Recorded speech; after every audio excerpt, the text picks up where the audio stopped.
Na ujumbe wa siku ya leo ambao tumepewa na Roho Mtakatifu unasema, unazungumza kwa habari ya nafsi, ukombozi wa lango la nafsi. Ukombozi wa lango la nafsi. Ukombozi wa lango la nafsi. Na tutashirikiana kusoma kitabu cha Mwanzo 49 mstari wa 6 mpaka ule wa 7. Mwanzo 49 mstari wa 6 mpaka ule wa 7. Ujumbe unasema ukombozi wa lango la nafsi. Neno la Mungu nasema kwamba nafsi yangu usiingie katika siri yao, fahari yangu usiungane na kusanyiko lao, maana katika ghadhabu yao walimua mtu, na kwa ukaidi wao walikata mshipa wa ng'ombe. Ghadhabu yao ilaaniwe, maana ilikuwa kali, na hasira yao maana ilikuwa haina huruma. Nitawagawa katika Yakobo, nitawatawanya katika Israeli. Kombozi wa lango la nafsi ya mtu. Nafsi, mwanadamu ameumbwa katika nafsi ya Mungu aliye hai. Mungu akasema na tumfanye mtu kwa mfano wake, akamfanya mwanadamu, alafu akampulizia pumzi ya uhai. Kuna kitu kinaitwa pumzi ya uhai, alafu kuna kitu kinaitwa nafsi iliyo hai. Kwa hiyo Mungu akamuumba mwanadamu. Alipomuumba tu mwanadamu, jambo la kwanza alipuzia pumzi ya nini? Ya uhai. Akaanza kupumua, na breathing out, anatoa hewa nje na ndani. Kwa hiyo akawa ni mtu aliye hai. Akaona uhai tu hautoshi, akaona haitoshi kuwa tuna uhai, akasema kwamba lazima anachilie nafsi iliyo hai. Akamwachilia nafsi iliyo hai. Kwa hiyo mtu anakuwa na uhai, afu ndani yake kuna nafsi. Uhai unatangulia, afu nafsi inakuwa ndani yake. Ndio maana mtu anaweza kawa yuko hai lakini nafsi yake ilishapotea. Maana mnakuta tabia zake, zile karakta zinapotea, zile tabia ulizokuwa na mfano zinapotea.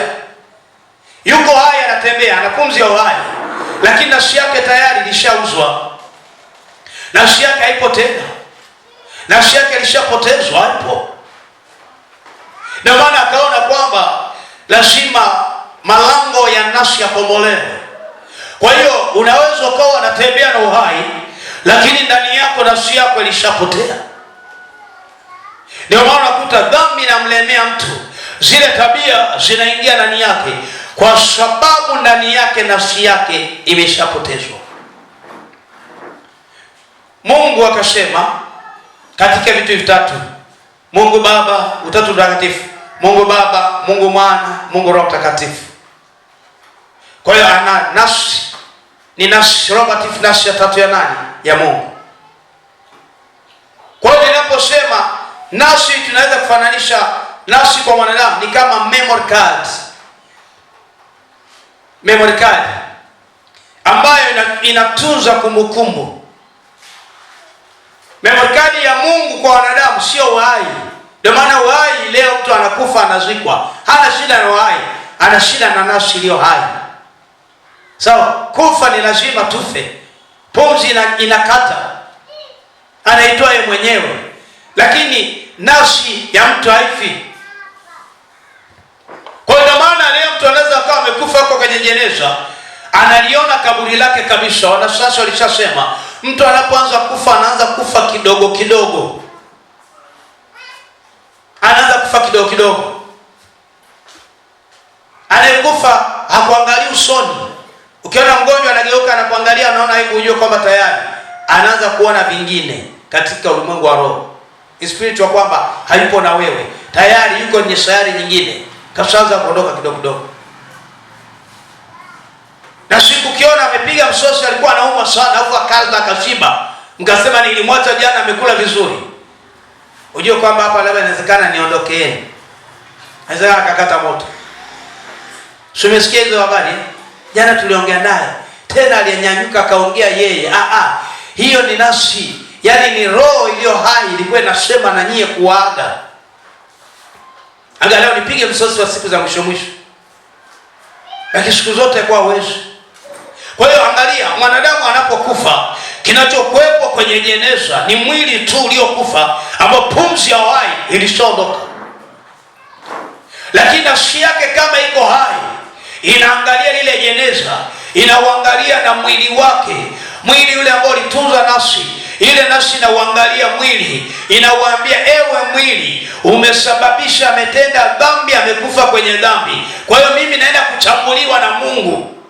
Kwa hiyo ile nafsi inafika mbele za Bwana, hebu simulia matendo ya fulani, inakuwa recorded, inatoa taarifa toka ulipoijua dhambi, toka ulipoanguka kwenye dhambi, toka mtu anakufa kwenye mpaka anakufa, inaonyesha information zako. Hizo unazoziona kwa kompyuta ambayo tunakuwa na ile ya kutunza data, wataalamu wa kompyuta wanajua, inotunza taarifa, inatunza kumbukumbu zote.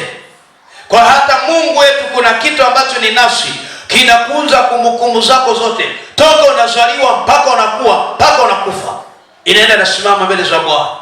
Ndio maana shetani anatumia lango la nafsi. Ukiwa umelala, anakuja katika ndoto, anaanza kukosemesha kwenye nafsi.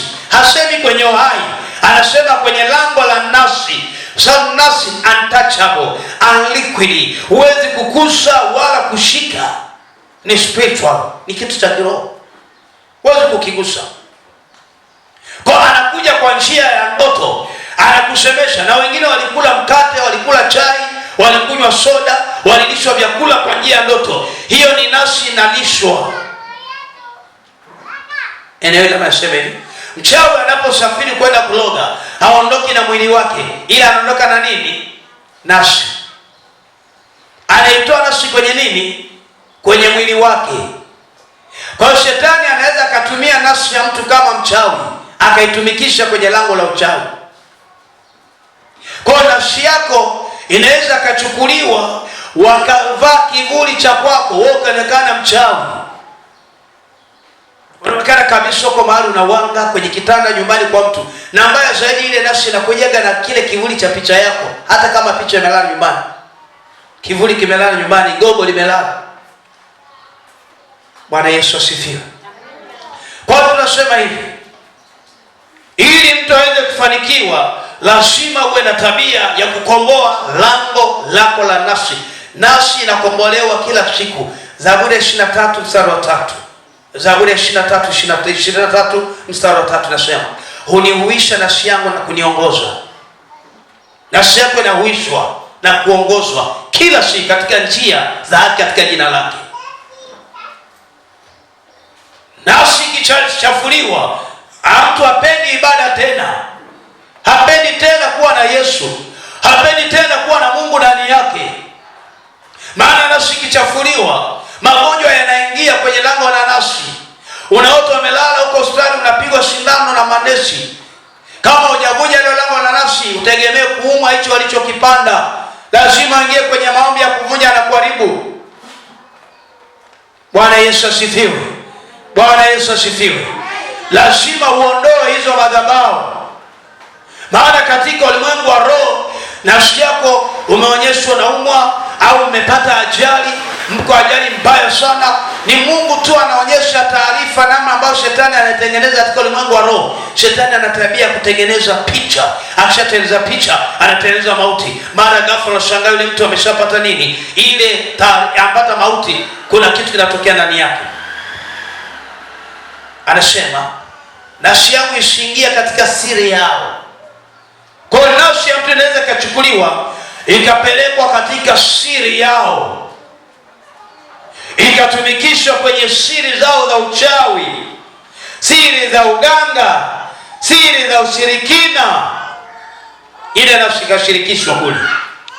Ndio maana anasema nisiingie katika nafsi yao, siri yangu isiingie katika nafsi yao, fahari yangu usiungane na kusanyiko lao. Kuna watu waliingia kwenye madhabahu za familia, ng'ombe walichinjwa, walikuwa na ng'ombe. Kuna watu wana tabia moja, wanapofanya tambiko la uganga wanatafuta mshipa wa ng'ombe hapa, ng'ombe akiwa hai anapiga mshale top, ile damu inaruka, kisha ruka wanakinga ile damu ya moto, na mara nyingine mpaka ng'ombe anakufa, ile damu inavuja kwenye ule mshipa mkubwa, mpaka anakosa nguvu, ng'ombe analegea, ile damu wanaivujisha ikiwa nzima kabisa. Kwa ng'ombe hajakatwa shingo, wanaigema ile damu inatoka. Wakishegema ile damu wanaanza kufanya matambiko yao na ushirikina wao na uganga wao, wanafanya hivyo. Sasa ndio maana anasema kwamba usiungane nao na kusanyiko lao na makafara yao, katika ghadhabu yao walimuua mtu. Kuna watu wanauawa kama sehemu ya nini? Ya kuuza nafsi, ili kusudi wao wafanikiwe. Wanauza nafsi ya mtu kwa shetani, wanatoa kafara ili afe, ili kusudi afanikiwe kwenye hizo biashara zao. Na mwingine mzazi anaotoa mtoto afe ili kusudi afanikiwe. Wanasema kwamba walimuua mtu. Usiingie kwenye hizo kafara. Na kwa kaidi wao walikata mshipa wa ng'ombe, damu ikamwagika, ng'ombe akafa katili, kama sehemu ya ibada, anakufa. Na wengine walizika watu wazima kabisa, mzima anazikwa, kama sehemu ya kuuza nafsi yao, kuuza nafsi ya mtoto wao au mtu yule, ili wafanikiwe kwenye maisha yao. Wapendwa, anataka kuambia kwamba kuna vitu ambavyo shetani anaweza kutumia mtu asifanikiwe. Jambo la kwanza, anatumia lango la nafsi. Shetani hutumia mtu asifanikiwe kupitia lango la nafsi.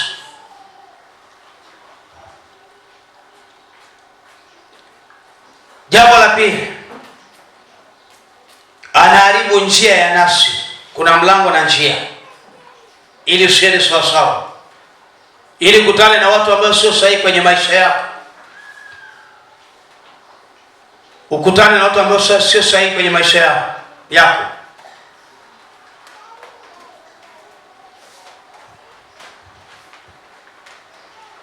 Jambo la tatu, anauza nafsi yako. Yusufu nafsi yake iliuzwa kwa Midiani. Waliuza nafsi yao, walijua tutamuona tena, kwamba walishamuua, wakamtupia kwenye ile shimo. Baadaye wakasema hapana, kuna wafanyabiashara wale wanakuja, hebu tumuuze kwa wale jamaa wanapenda watumwa aende Misri akafanye kazi, ili damu yake tusije tukadaiwa damu ya ndugu yetu. Ni bora tumpoteze ili bado hapa tusimuone, maana anatusumbua sana huyu mtoto anatusumbua. Tumuuze kwa Midiani aondoke aende Misri. Lakini hawakujua walikuwa wanauza nini. Walipoiuza ile nafsi, lakini baadaye ilikuja ikawafaa. Kwa hiyo nafsi ina uwezo wa kuuzwa. Kuna mwingine anazaliwa, anasema huyu tulikabidhiwa toka anazaliwa kwa waganga wa kienyeji. Unapompeleka mwanao, mtu anapompeleka mtoto wake kwa mganga wa kienyeji, anachanja chale kwamba anamkuza nafsi kwenye ufalme wa giza. Inawezekana wewe mwenyewe unatembea ujui, ulipozaliwa, ulipoumwa, joto limekuwa kalikali kidogo, mara umekimbizwa kwa waganga, nafsi yako iliuzwa. Na hata kama una miaka 40 sahihi, lakini shetani anaona ni kama jana asubuhi, nafsi yako iliuzwa. Leo maana kile unachojitahidi, yamkini mara nyingine hauoni breakthrough, hauoni kupona, hauoni kuvuka, maana kuna tambiko na sadaka waliotoa kwenye ile miungu sije kafanikiwa, maana nafsi yako iliuzwa kwa waganga wa kienyeji. Kwa lugha nyingine, wewe sio wa pale tena, wewe ni wa ufalme mwingine. Nafsi yako ilishafanya nini? Ishauzwa. Anatembea, nafsi yake haipo. Ndio maana anasema hivi, asema ghadhabu yao na ilaaniwe, maana ilikuwa kali, na hasira yao, maana ilikuwa haina huruma. Mtu yote nafsi yake ambaye imeshabebwa na shetani haoni shida kukuua kwa kisu. Kweli mtu ambaye anautwa anaweza kukuua mwenzake kwa mkata shingo kabisa kama ng'ombe. Kuku mwenyewe, mtu mwenye nafsi ya wafu, mwenye unyenyekevu anashindwa kuchinja hata kuku. Kuku tu kumkata shingo ni shughuli. Yaani yuko tayari acha kitoweo, anasema leo tumekosa mchinjaji. Si ndio? Maana unaiona ile roho ya kuku jinsi inavyotoka. Angalia leo mtu anafanya kwa mwanadamu mwenzake, anachinja, anatenganisha kichwa, anaweka kule, kalewa damu. Maana nafsi yake ilishauzwa, nafsi yake imejaa damu, nafsi yake iko kwa shetani. Kazi ya shetani ni kuchinja na kuua mtu. Nafsi yake ikiingiwa na adui, haoni shida kuua, kwake ni burudani tu, haoni kupoteza maisha ya mtoto aliyobebwa miezi 9 tumboni na mama yake, anahangaika usiku na mchana. Lakini leo anakuja kumuua kwa uchawi. Afu mtoto yule akizaliwa anaanza kutunzwa kwa gharama kubwa mpaka anakuwa. Wamama wanajua watoto jinsi wanaopata shida. Afu leo jitu anaruka kuna uchawi wake, anakuja kulogea mwanao. Anaiba nafsi ya mwanao, anaanza kuiloga. Anaiba kila kitu, anaanza kuharibu ulimwengu wa giza. Maisha ya mtu ni gharama. Hakuna anaweza kutoa mtu hai wa mtu isipokuwa ni Mungu tu peke yake. Lakini leo watu wanaloga watu. Hawaishienda kumbeka uganga kienyeji. Ila nafsi yako ikiwa kwa Yesu, ufi kwa jina la Yesu. Nafsi yako ikiwa kwa Yesu, hawatakugusa hata wafanye nini, hawakuwezi. Maana kila wakitafuta nafsi yako waipige mshale, hawaipati. Ndio maana kila siku lazima umwambie Yesu, huisha nafsi yangu, huisha nafsi yangu na kuiongoza, huisha nafsi yangu siku ya leo Bwana, maana pamekisha kucha. Naomba huisha nafsi yangu leo ili itembee katika wewe. Iambie nafsi yako isikie. Nafsi huwa inasikia. Mwambie Roho Mtakatifu, kamata nafsi yangu. Nafsi kikamatwa, ukikaa na watu ambao nafsi zao zimepinda, unakuta nafsi inaanza kuhama kidogo kidogo. Zile tabia za mtu zinaanza kuhama kidogo kidogo. Tabia. Ukikaa na watu ambao nafsi zao zimekufa, nao ya kwako inaanza kuvutwa, kwa sababu nafsi ni spiritual, ni roho. Inaanza kuvutwa. Inaanza kuvutwa. Na ukishafanya dhambi, ndio nakwambia kwa nini umefanya hivi, unaanza kusikitika. Ile kama tatizo umeshalipata. Kama ni Mungu umeshamkosea. Jana kwamba binti alikuwa amesimama vizuri na Yesu wake. Mara nafsi, shetani anaenda kwenye lango la nafsi, wanamuinua kijana ili akamwangushe kwenye dhambi ya uzinzi. Na siku akiingia kwenye uzinzi na mimba na HIV juu, anapata shida hiyo, anapata changamoto. Siku zote alikaa akijitunza vizuri, lakini siku ameingia kwenye uzinzi, shetani ameweka na magonjwa juu na mimba. Aenda kupima, anaanza kliniki, anaambiwa kwamba una HIV. Watu waanze kliniki ya vitu hivi, kunywa dawa pamoja na mtoto akizaa mnyonyesho. Anajiuliza, why nimekosea nini Mungu mapema? Shetani hangaiki na wale ambao ni manungaimba, ameshahangaika huko nje, maprostitute, hana shida nao. Maana kwenye kambi yake anatafuta mtu wa thamani, mimba na ugonjwa juu, ambao ulikuwa unajizuia. Umefanya prevention yote kila namna, unajiuliza ni kwa nini hili jambo limetokea wapi? Mungu. Bwana Yesu asifiwe. Nafsi kwa sababu ikishauzwa, shetani anaitumia. Nafsi ya mtu kama iko upande wa shetani, shetani anapata communication. Nikamwambia nafsi ni kama chip au memory card. Nikasema nafsi pia ni kama ungo ambao taarifa ya shetani anaipata kupitia wewe. Akiona enda kufanikiwa, mapepo yanakuambia bwana, hakikisheni asiende kanisani. Leo anaenda kukutana na neno ambalo litamponya. Mfanyeni asinzie, achoke, alale, asiende kwenye ibada. Akienda huko kanisani atafanikiwa. Nasi namwambia si ulale tu. Kwani lazima kwenda kanisani leo? Kwani lazima leo kaombe? Si uliomba wiki iliyopita? Si inatosha tu? Wasuna tena kwambia suna upako wewe, una shida. Tena nakwambia, unajua umeokoka vizuri sana, kumbe kuna neno la kuvuka, kuna neno la kukuvusha mahali, kuna mahali Mungu anakupitisha ili uvuke, ili nafsi yako iweze kukombolewa na kufika kwenye destiny ya maisha yako. Bwana Yesu asifiwe.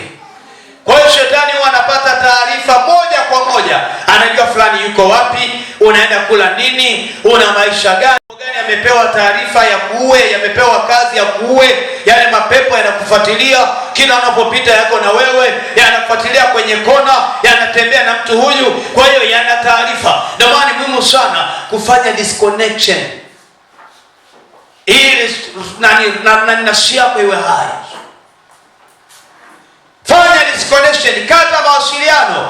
Mwambie Bwana Yesu, na kata mawasiliano ya nafsi ya shetani kuingia kwangu. Nafsi yangu ikabate kuwa hai wakati yote na majira yote. Nafsi yako ikiwa hai, utamtumikia Mungu kwa furaha. Nafsi yako ikiwa hai, utakuwa na upendo. Nafsi ikiwa hai, utakuwa na huruma. Nafsi ikiwa hai, unakuwa na upako. Nafsi ikiwa hai, huna mashaka wala huogopi. Nafsi ikiwa hai, huogopi taarifa mbaya. Unavuka hata mahali pagumu. Nafsi ikikomolewa, magonjwa yanaondoka. Magonjwa mengine yamekaa kwenye nafsi, hayawezi kuondoka kama hujakubali kuiambia nafsi iatoe magonjwa. Utasema huu ni ugonjwa wangu, hili nimeumwa kwa muda mrefu sana. Si ya kwako. Hiyo ni nafsi ambayo shetani ameweka, lazima uivue kwa jina la Yesu. Mwingine anasema ni maisha yangu Bwana. Nafsi inaongea, nasema maisha yako ni ya umasikini, hutamiliki na kutawala. Usisema haya ni maisha yangu. Vua nafsi ya maisha mabovu, ita nafsi ya maisha ya baraka yenye utajiri na heshima ndani yako, ili uweze kuvuka na kufanikiwa katika maisha yako kila siku. Kutoka sura ya kwanza mstari wa 5. Kutoka sura ya kwanza mstari wa 5 inasema, nafsi zile zote zilizotoka viunoni mwa Yakobo zilikuwa ni nafsi 70, na huyo Yusufu alikuwa huko ndani ya Misri tangu hapo. Huyo jamaa aliyeuzwa na shekeli uzwa kule Misri. Nafsi zile zote zilizotoka viunoni mwa Yakobo zilikuwa ni nafsi 70, yani watoto 70. Na huyo Yusufu alikuwa huko ndani ya Misri tangu hapo. Kwa hiyo Yakobo, mzee Yakobo alikuwa na watoto 70. Na tunaona namna ambavyo tunaona kwamba nafsi zilikuwa nafsi 70 ambazo zilitoka viunoni. Viunoni ni uzao. Hayasema watoto wa Yakobo walikuwa 70, nasema hakusema na hao watoto wale waliotoka viunoni mwa Yakobo walikuwa ni 70, nasema na nafsi zile zote zilizotoka viunoni mwa Yakobo zilikuwa ni nafsi 70. Maisha ya mwanadamu 100% yanaishi katika nafsi. Nafsi ndiyo iliyobeba maisha yako ya baadaye ya uzima. Nafsi ndiyo iliyobeba mafanikio yako ya leo na kesho. Nafsi ndiyo iliyobeba baraka zako. Ajionavyo mtu nafsini mwake ndivyo alivyo. Kama unaona kushindwa, mtu huyo atakuwa kushindwa. Ukiona ushindi, unakuwa ushindi ndani yako. Ndio maana anasema mzee Yakobo akasema, Biblia inasema viunoni mwake zilitoka nafsi 70. Sio watoto 70, nafsi 70. Watoto ni nafsi Mungu aliyokupa. Wewe ni nafsi inayotembea. Nafsi ikiondoka, ikiuzwa, anakuwa msukule anatembea. Na ukitembea barabarani, watu wanatembea misukule kibao ya nafsi. Kasora sio zezeta, msukule anatumikishwa. Msukule sio lazima anakatwa ulimi kama wanasema anakatwa ulimi, sio wanako ufunguni, sio wapi huko kwenye vyumba vya giza. Msukule yawezekana yupo tu, uko naye, uko nao mtaani, au wewe hapa, kwa sababu huwezi kuomba, unatumikishwa, unabeba mizigo, ukiota unalishwa vyakula, umekaa na watu wasioeleweka, yaani mandoto ni ya ajabu. Ukitembea mwenyewe barabarani, wakati mwingine mtu anaongea peke yake. Unajua kwa mtu anatembea peke yake, afu namuuliza unaenda wapi? Anasema hata mimi sijui naenda wapi. Nilikuwa naangalia jana kwenye mtandao nikacheka sana. Nilicheka baadaye nikagundua shida kwa ile mtu. Jamaa mmoja alikuwa anamwoja kijana mtoto mdogo, kijana wa umri wa kati, miaka 18. Akakutana naye maeneo. Akamwambia nakuona sasa hivi ni saa 1 asubuhi, saa 2 usiku. Unaenda wapi? Anasema mimi hapa nilipo naona ndio maskani. Maskani kivipi? Mimi nalala popote. Mwenyeji wa wapi? Mkoa fulani. Una miaka mingapi? Mimi sijui miaka wala saa wala siku. Mimi sijui. Akaulizwa, kweli leo ni mangapi? Mimi sijui leo ni siku gani, mimi sijui. Ninachojua kwamba niokote makopo nile chakula. Naona giza limeingia, najua ndio siku imeingia. Lakini huu ni mwezi wa 3, si mwezi wa 5, si mwaka gani nilizaliwa, mimi sijui. Akaanza kulia. Akaulizwa vizuri taratibu, naomba tuambie ni kweli au unatania? Kweli mimi sijui. Akaambiwa leo ni siku fulani, tarehe fulani, mwaka fulani. Asante kuniambia siku. Maana sina hata mtu wa kuniambia nimuulize leo ni siku gani, wananikimbia. Kwa hiyo lugha yake, nafsi yake imetengwa na watu. Akikaa anaonekana kibaka. Hawezi kumuuliza leo ni siku gani. Mtu yote hata njiani, hakuna mtu anampa majibu. Dunia imemkataa. Hajui. Wapendwa wana wa Mungu, komboa nafsi yako kila siku. Komboa nafsi yako kila wakati. Mtu akikombolewa nafsi atamsikiliza Roho Mtakatifu. Mtu akikombolewa nafsi ataenda kwenye njia iliyo sahihi. Aliyekombolewa nafsi anatembea katika mlango na ukurasa wa Yesu Kristo. Anasikiza sauti ya Roho Mtakatifu. Hamsikilizi mwanadamu, anamsikiliza Mungu anasema nini. Katika nafsi na katika roho tunapata information. Mungu anaweza kupitia nafsi yako ikaanza kuongea. Mwaka fulani tulikuwa na fellowship mahali, tukawa tuko vijana 3. Tukasema sisi tutatumia simu za kawaida hizi za mkononi. Tutatumia nafsi zetu kutafuta taarifa. Tutapigiana simu spiritual katika ulimwengu wa roho. Hivyo viwango kwa vimepanda, sio vya kitoto. Kwa hiyo taarifa zangu za Jafet nazipata, au napata taarifa zake. Taarifa za Paulo anapata taarifa zangu mimi.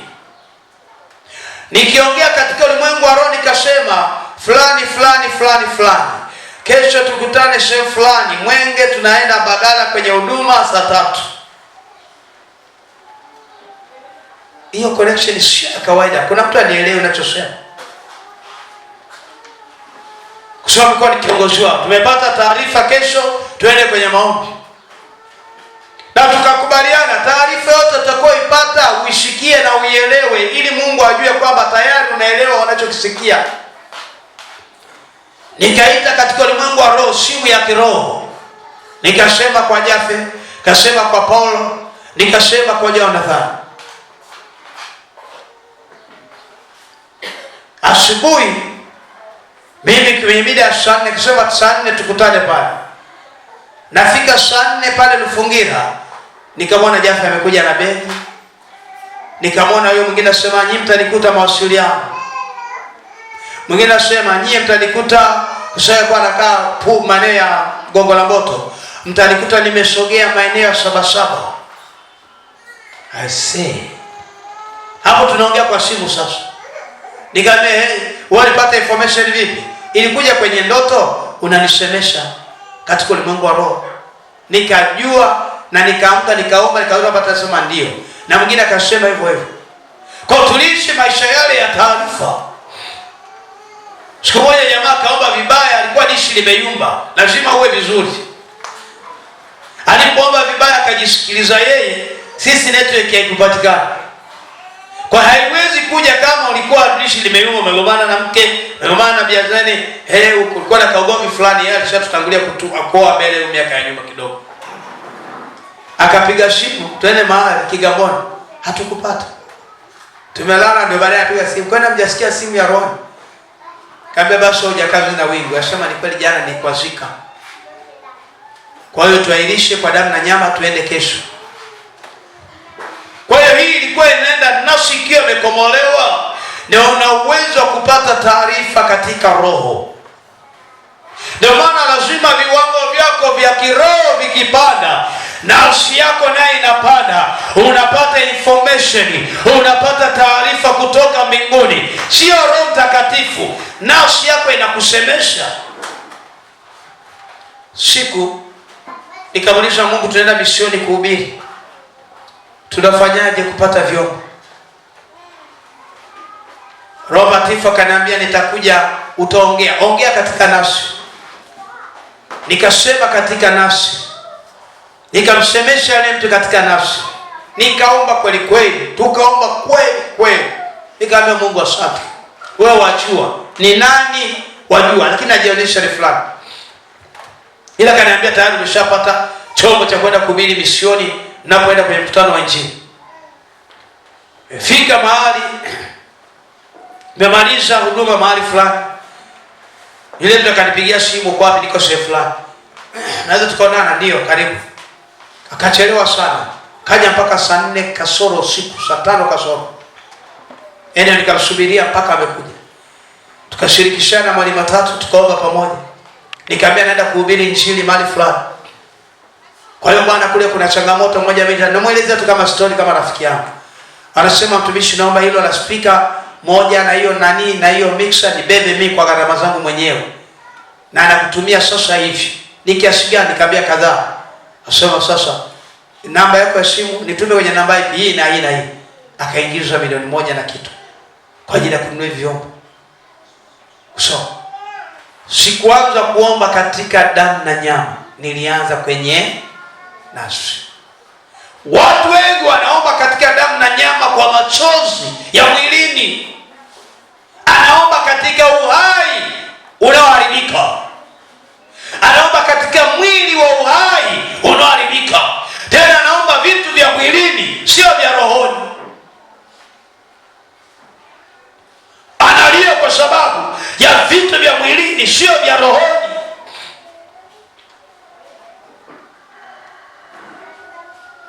Naomba nielewe, kuna namna ya kuomba katika mwili na kuna namna ya kuomba katika nafsi.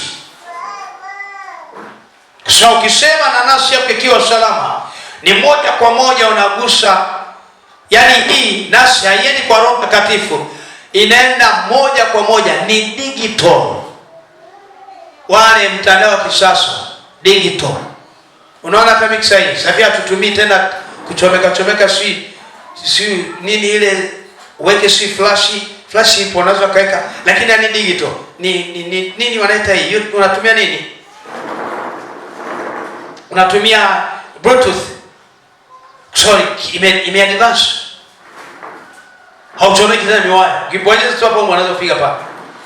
Ni kwamba hata katika ulimwengu wa roho, kwa sababu Roho Mtakatifu yuko pale, ni msaidizi. Naomba nielewe, Roho Mtakatifu ni msaidizi wa kwako. Msaidizi ni help verb, ni kitu kinachokusaidia.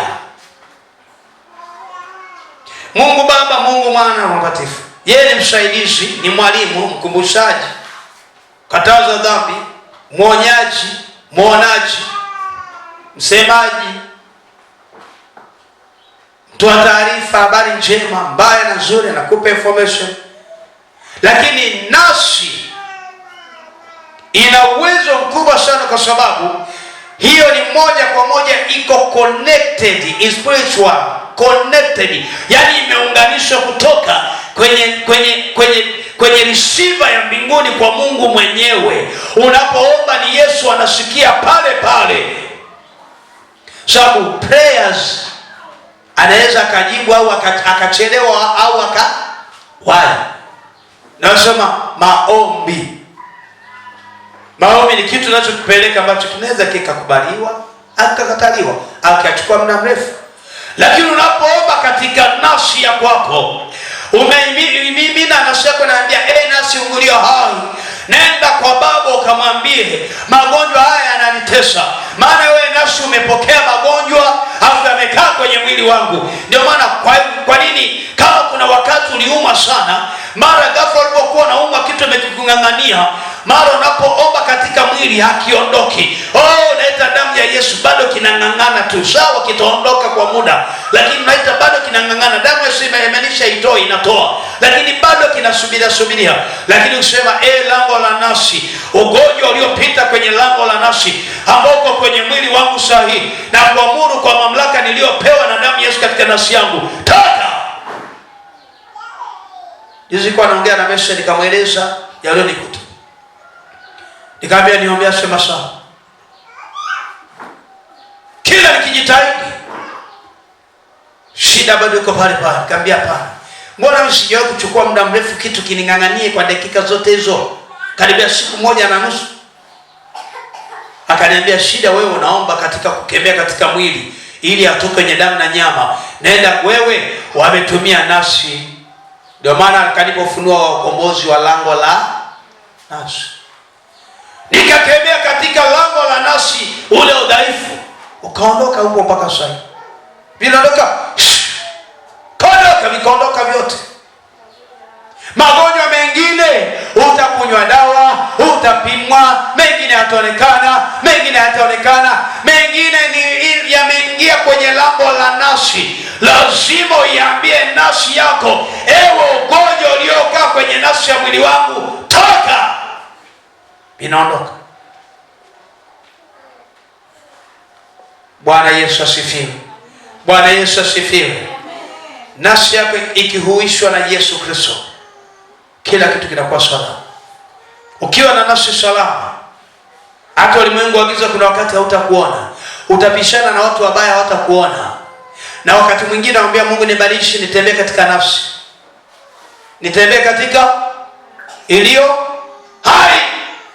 Bwana Yesu nibadilishe, nitembee katika nafsi iliyo hai, maana wao wanatembea katika nafsi za uchawi, na nitatembea katika nafsi iliyo hai ya Yesu Kristo. Naenda kupigana nao nafsi iliyo hai na ulimwengu wa giza, nitoe katika nafsi iliyo hai nikapigane nao vita. Ukienda na utaenda na mwili, utaenda in spiritual, lakini kwenye nafsi ya nani? Ya Mungu wa mbingu na nchi. Hatujafika kwenye hivyo viwango. Roho ya kwako leo, nafsi ya kwako leo ina uwezo wa kutembea na kwenda mahali. Kuna mtu anielewe, narudia. Kuna mtu hajanielewa kitu hichi kizuri sana. Nasema hivi, kuna viwango vya kibinadamu vya kuomba, na kuna viwango vya kuomba kwa kutumia lango la nafsi ya kwako. Ndio maana nikwambia wale wakambia pili kule wanatumia spiritual nafsi zao kutembea, kwa sababu wanazifanyia kazi. Nyie mmeana na kuomba tu, lakini kuomba ni muhimu sana. Hujanielewa? Simaanishi ache kuomba. Omba spiritual, kiroho, katika nafsi ya kweli, ili maombi yako yasafiri katika nafsi, sio katika mwili. Haleluya. Na useme hivi, narudia. Viwango vya mtu aliyo qualify kwenye maombi, ambaye ameadvance na ambaye amepata degree na masters ya kiroho na PhD ya kiroho, huwa haombi kawaida, huwa anaomba katika nafsi iliyo hai. Akiomba kuondoka, anaondoka katika roho ya nafsi ya Mungu aliye hai. Ana uwezo wa kwenda kuchunguza taarifa hata kwenye madhabahu zao za ulimwengu wa giza, na akaja na taarifa.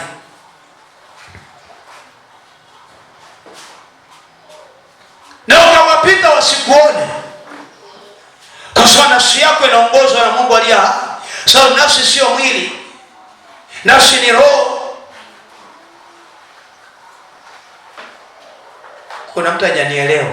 Usiombe kawaida, omba kwenye viwango vya kutembea katika nafsi iliyo hai.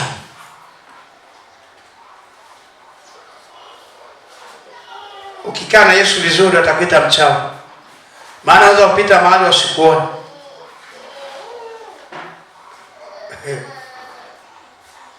Nakumbuka mwaka fulani, maajabu sana, nilikuwa nafanya kazi posta kwenye consultants fulani. Sasa nikiwa pale, kulikuwa na magari ya hiyo kampuni.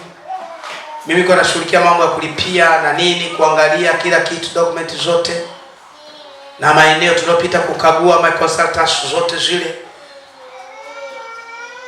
na kupiga picha. Nakumbuka nilikuwa na kamera fulani kulibega mabegani hapa, bega hata kuvunjika.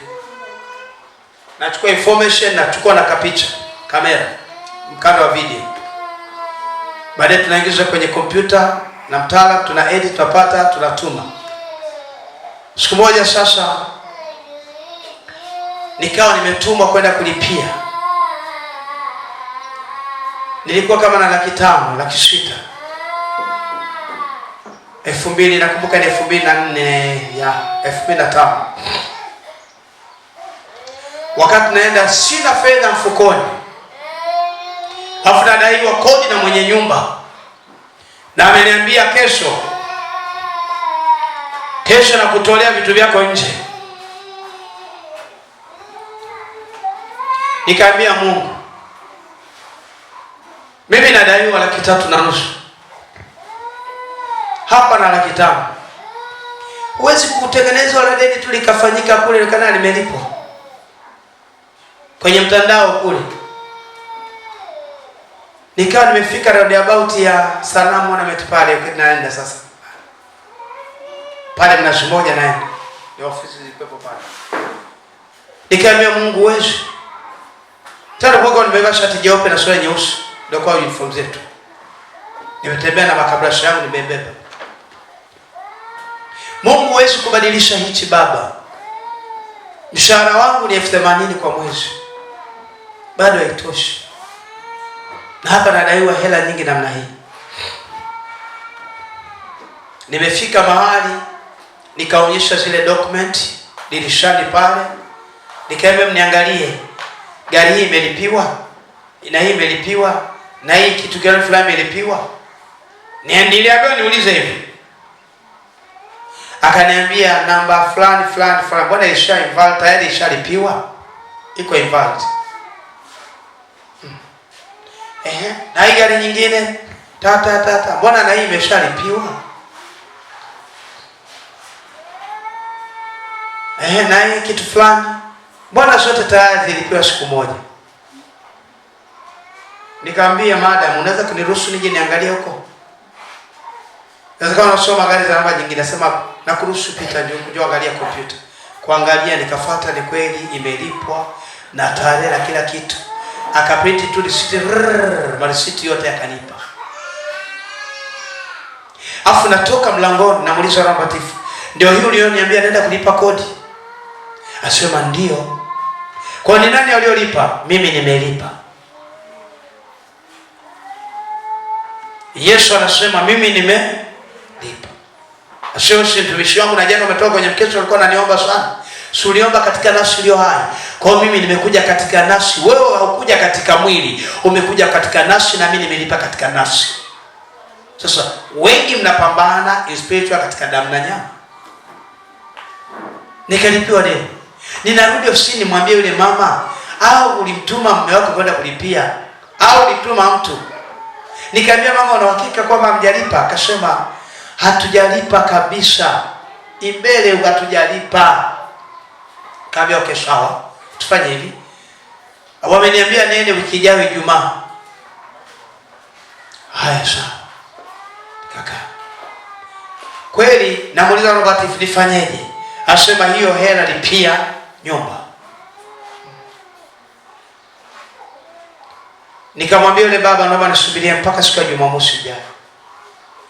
Nikasema hamna shida mwanangu. Siku ya Ijumaa unajua jambo la Mungu, Mungu akiamua kuachilia neema, anaachilia neema. Siku ya Ijumaa nimeenda kuangalia tena, nikarudi kwa yule dada mmoja niangalia, sema tukaangalia tena hamna. Akasema basi kwa kujiridhisha nenda ofisi nyingine kama hii, kwa sababu mtandao ni huu. Nikaenda ofisi nyingine nikakuta vile vile mapema, nikaenda nyingine tena ya wilaya nyingine nikakuta vile vile. Asema umeshajiridhisha, kwa hiyo ndo kalipe. Kwa hiyo ikawa ndio karatasi ile nikampa yule mama receipt, nikalipa mpaka leo. Kwa hiyo nataka nikwambia kwamba kuna vitu vingine lazima nenda katika nafsi iliyo hai. Mungu akampulizia mwanadamu pumzi ya nafsi iliyo hai, akaweka uhai. Alimuumba kwa pumzi iliyo hai, kwa nafsi iliyo hai. Ila wengi tunaita katika pumzi iliyo hai, hatuiti katika nafsi iliyo hai. Nafsi iliyo hai haifi. Nikakwambia ndio maana spiritual unaweza kusafiri katika roho. Ukaamua kwenda kwenu Kigoma sahihi katika ulimwengu wa roho, na Yesu akakupeleka katika roho. Ukamwambia Bwana Yesu, kila kikao watakachokaa wakinitamka mimi, ninaomba nafsi yangu na roho yangu vinyanyuke vikavuruge. Kwa unachoifanya unateza nafsi yako inakuwa attention.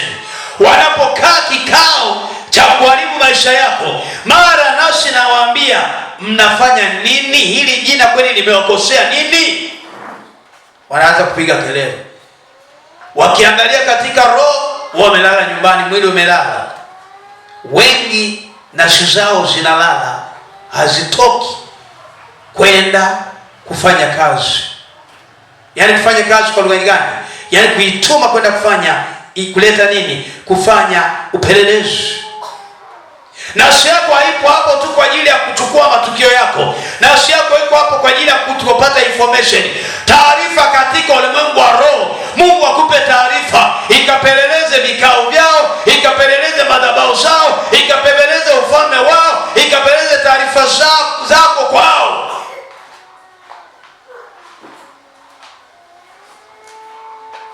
Wengi ni waombaji tu. Ndio maana baadaye akasema Yeremia 33:3, niite nami nitakuitikia, nitakuonyesha mambo magumu na makubwa usiyoyajua. Sio katika mwili, ni katika roho, ni katika nafsi iliyo hai. Unatembea katika nafsi iliyo hai. Unamwita Mungu katika nafsi iliyo hai, si katika pumzi ya uhai. Unaita katika nafsi iliyo hai, si katika pumzi iliyo hai. Unaita katika nafsi iliyo hai, si katika pumzi iliyo hai. Unaita katika nafsi iliyo hai. Afu Yesu anashuka.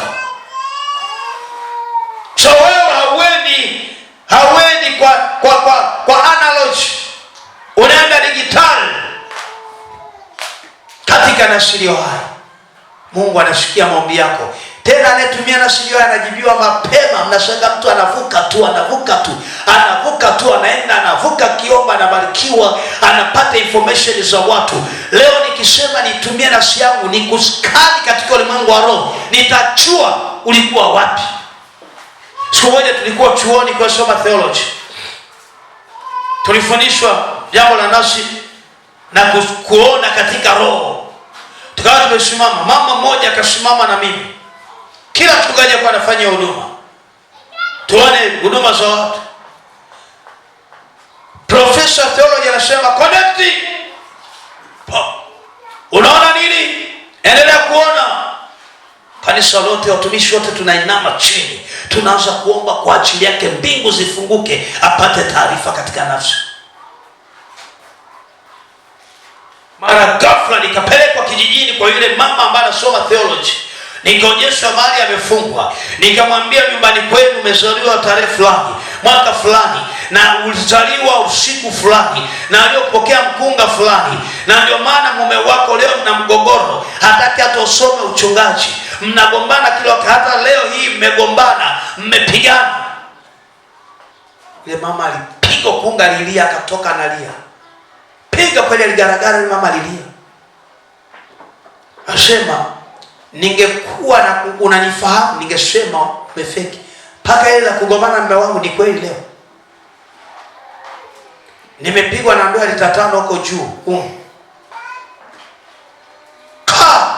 Huyo Mungu gani wewe? Nasema nimeitwa nifanyeje? So, ukipata nafsi iliyo hai na ikafanya kazi yako, ukikaa na mtu kama ana miungu ya kwake, unapata taarifa. Unaona mtu ana namna hiyo, unakaa na mtu lakini unakosa amani na yeye. Afu unajisikia unashindwa mpaka kuongea, domo linapigwa zege. Hayo domo hawezi kuongea. Kwa nafsi yako iko hai, inafanya kazi. Simama kwa miguu yako tuombe. Simama, tuendelee ukombozi. Tuanze na maombi ya ukombozi wa nafsi. Watujua vema Bwana, watujua vema Bwana, watujua vema Bwana, tukoje mbele zako. Watujua jua vema Bwana, watujua, watujua vema Bwana, watujua vema Bwana, tukoje mbele. Watujua, watujua vema, watujua, watujua tujua vema Bwana, tukoje mbele zako. Nyosha mkono kusema, Bwana Yesu, ninasogea mbele zako jioni, mchana wa leo. Ninaomba rehema Bwana, ninaomba toba Bwana, naomba unisamehe dhambi zangu zote nilizozifanya kwa kuwaza na kwa kunena. Naomba ufute jina langu kwenye kitabu cha hukumu na uandike jina langu kwenye kitabu cha uzima. Kuanzia sasa, kila madhabahu yoyote iliyokamata lango la nafsi yangu mahali pote imekamatwa, ninakomboa nafsi yangu. Sema, ninakomboa nafsi yangu mahali popote imefichwa, mahali popote imeuzwa. Ninakomboa nafsi yangu, ninakomboa lango la nafsi mahali popote imeuzwa. Nafsi yangu muhimidi Bwana, nafsi yangu muhimidi Bwana, nafsi yangu muhimidi Bwana. Madhabahu yoyote iliyokamata lango la nafsi, kuanzia leo Bwana, ninaachilia damu ya ukombozi, damu ya ushindi, ikanene mema Bwana. Ninakomboa lango la nafsi yangu ikaanze kufanya kazi, ikaanze kuona. Maanisha nafsi yangu anza kuona, nafsi yangu anza kuona, uwe na macho ya rohoni. Nafsi yangu nenda ukaone mahali nimefungwa, nenda ukaone mahali kuna changamoto. Nafsi yangu nenda mahali popote nimefungwa na miungu, nimefungwa na madhabahu. Nafsi yangu tumika kwa Bwana, kata uchawi, kata ushirikina, kata magonjwa, kata mauti. Nafsi na kusemesha roho yoyote ulioingia kwenye nafsi yangu, toka kwenye nafsi yangu, toka. Maanisha toka kwenye nafsi yangu, toka kwenye nafsi yangu. Roho yoyote iliyokaa kwenye nafsi yangu, toka na uachie maisha yangu, toka na uachie maisha yangu, toka na uachie maisha yangu, toka na uachie maisha yangu. Roho yoyote iliyokaa kwenye lango la nafsi, achia maisha yangu, achia maisha yangu, achia baraka zangu, achia mipango yangu. Ninatembea katika nafsi, katika ulimwengu wa roho, ninahuisha nafsi yangu. Sawa sana Zaburi 23 ule mstari wa 3. Ongoza nafsi ya Bwana, ongoza nafsi yangu Bwana, ongoza nafsi yangu Bwana Yesu, ongoza nafsi yangu Roho Mtakatifu. Kuanzia siku ya leo, nafsi yangu isichezwe na adui. Ninaikomboa nafsi yangu mahali pote imefichwa, mahali inatumikishwa na dhambi, inatumikishwa na maskini na magonjwa na uharibifu wote. Kuanzia sasa, lango la nafsi ambalo linazuia baraka za Bwana kupita kwenye afya yangu, kupita kwenye mwili wangu, kwenye uzao wangu, kuanzia leo Bwana, na kuomboa lango la nafsi likombolewe kuanzia sasa kwa damu ya Yesu. Endelea kuomba. Endelea kuomba. Mwambie Bwana Yesu auishe nafsi yako. Mwambie Bwana Yesu auishe nafsi yako. Bwana Yesu auishe nafsi yako kuanzia sasa. Auishe nafsi yako kwa damu yake ya thamani. Nafsi yako mahali pote imekamatwa, mahali popote nafsi yako inatumikishwa, iwe na miungu na madhabahu zozote, iwe ni kizazi cha kwanza cha tatu mpaka cha nne, hiyo damu ya Yesu Kristo ikavunje hilo lango la nafsi ambalo linatesa maisha yako. Unateswa na miungu ya kweli kupitia lango la nafsi ya baba yako, yamkini yuko hai, hayuko hai. Lango la nafsi lao limeingia mpaka kwa watoto. Yusufu aliuzwa, nafsi yake iliuzwa. Leo wazazi wengi wameuza watoto wao kwa waganga wa kienyeji, hata kujikomboa kwa damu ya ng'ombe, damu ya mbuzi, damu ya mnyama yoyote, damu ya kafara na ibada, damu za watu. Biblia inasema walimuuza mtu, walimuua mtu ili ile damu iendelee kufanya kazi. Futa agano la damu kupitia lango la damu ya ng'ombe, damu ya mtu, damu ya kiume.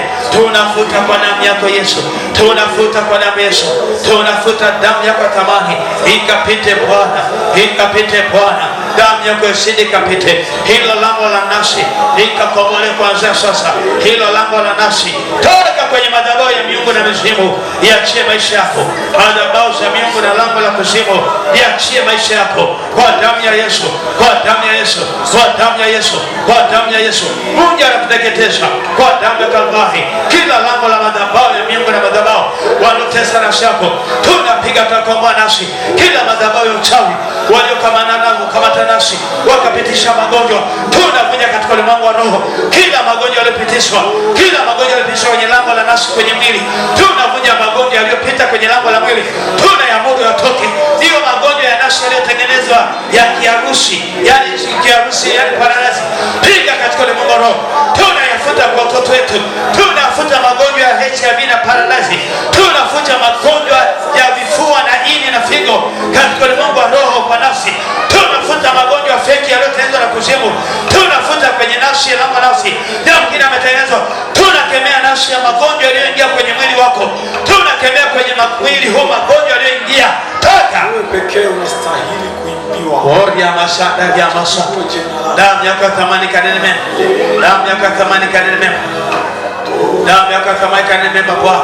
Hiyo damu ya Kalvari, hiyo damu ya Kalvari, hiyo damu ya Kalvari kapite, hiyo damu ya Kalvari kapite, hiyo damu ya Kalvari kapite, hiyo damu ya Kalvari kapite, hiyo damu ya Kalvari kapite, hiyo damu ya Kalvari kapite, hiyo damu ya Kalvari kapite, hiyo damu ya ushindi kapite.